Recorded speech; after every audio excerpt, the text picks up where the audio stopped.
अम्बेडकर जी को मन की गहराइयों से नमन करते हुए आज परिवर्तन मिशन विद्यालय के तत्वाधान में पूर्व मंत्री माननीय राजाराम आनंद जी के सानिध्य में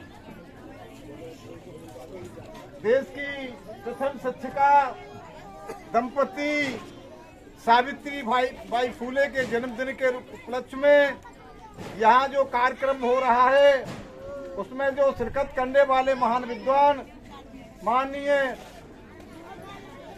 पूर्व मंत्री राजाराम आनंद जी, डॉक्टर साहब, इंस्पेक्टर साहब, चेतराम माहौर जी, धनगर साहब, चेतन स्वरूप सरता जी, राजौरिया जी, डॉक्टर गजराज सिंह सिसोदिया जी, वीडियो साहब, माननीय मेरे साथी भोजराज आचार्य जी, कुशल संचालक महोदय, इस मिशन विद्यालय को चलाने वाली, इस संस्था को एक मूर्त रूप देने वाली हमारी छोटी बहन सरोज देवी जी के अथक प्रयास से जिस तरह से बच्चों को तराशा गया है, ऐसा मालूम पड़ता है कि वास्तव में सावित्रीबाई फूले का पूरा चित्रांकन कर दिया है। इनसे गदगद होकर के मेरे मन से नहीं रुका गया, तो मैंने भी बच्चों के लिए बधाई पात्र के रूप में कुछ सहयोग तो किया। ये ना के बराबर है, ये ना के बराबर है। इनका सहयोग हमें इस तरह से करना चाहिए इस मिशन विद्यालय के लिए।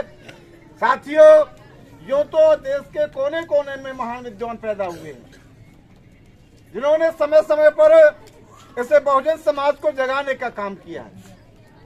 ऐसा मालूम पड़ता है जिस प्रदेश का नाम महाराष्ट्र है, उसका नाम ही महान इसलिए पड़ा है कि वहां पर हमारे महापुरुषों ने विशेषकर जन्म लिया है।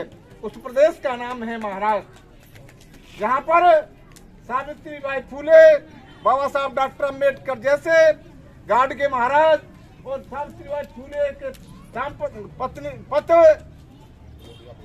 ज्योतिबा फूले जैसे महापुरुषों ने जन्म लिया है, तो ये प्रदेश ही बधाई का पात्र है। साथियों, आज हमें सावित्रीबाई फूले के बारे में तो आपने भली भांति हमारे विद्वानों से सुन लिया है। मेरा कहने का मतलब है, गोवा से गुवाहाटी तक और काश्मीर से कन्याकुमारी तक हमारे लोगों को बाबा साहब के मिशन को की अलग जगानी होगी।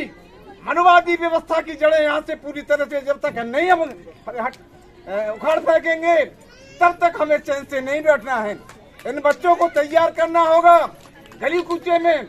जो यह देश संविधान से चल रहा है, संविधान से चलने वाले देश में हम लोग, हमारी जिम्मेदारी ये बन जाती है कि हम गली कूचे में हर चौराहे पर बाबा साहब के कारनामा को, जो एक दस्तावेज बाबा साहब ने हमें बना के दिया है, जिसके ऊपर पूरा देश खड़ा है, यहाँ की न्यायपालिका, कार्यपालिका, व्यवस्थापिका, सारी चीजें उनके बनाए संविधान से चल रही हैं।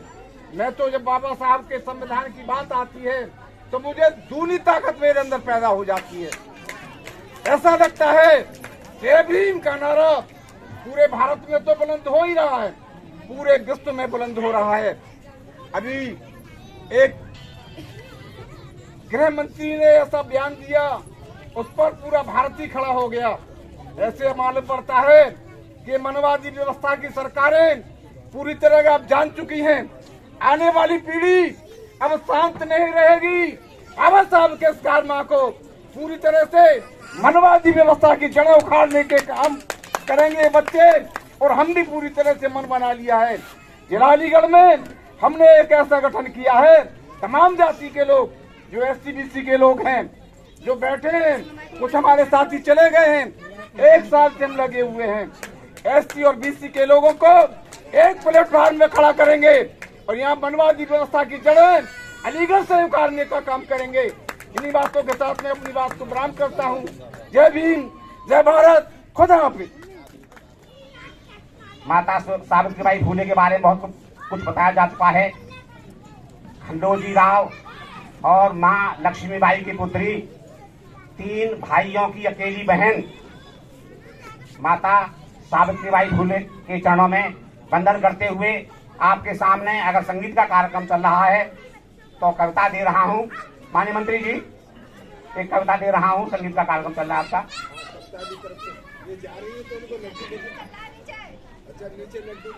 सही थे, कविता है आप तक पहुंच रही है।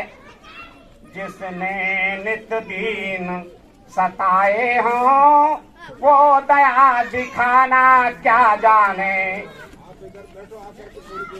जिसने नित दिन सताए हों वो दया दिखाना क्या जाने, और जो खून और का पीता हो वो दुख बिराना क्या जाने, जो आलीशान कोठियों में सोता हो ओढ़ लिहाफ नहीं, जो आलीशान मंदिरों में आराम के साथ निवास करे, वो हाथ सेक कर अग्नि पर एक रात बिताना क्या जाने, वो हाथ सेक कर अग्नि पर एक रात बिताना क्या जाने।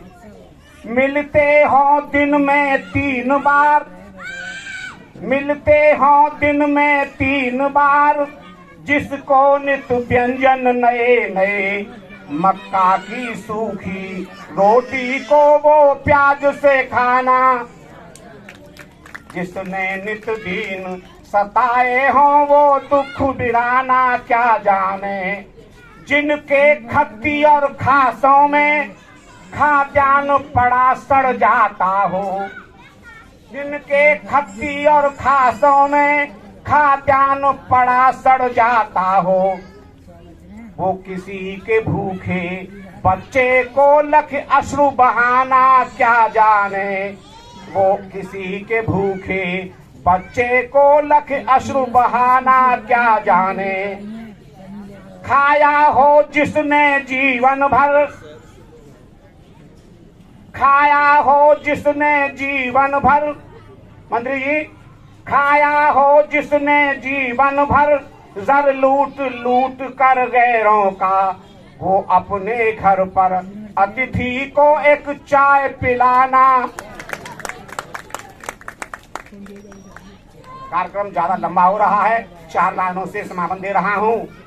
मेरी जिंदगी का असली इम्तिहान अभी बाकी है, जिंदगी का असली इम्तिहान बाकी है। अभी तो नापी है मुट्ठी भर जमीन हमने, अभी सारा आसमान बाकी है।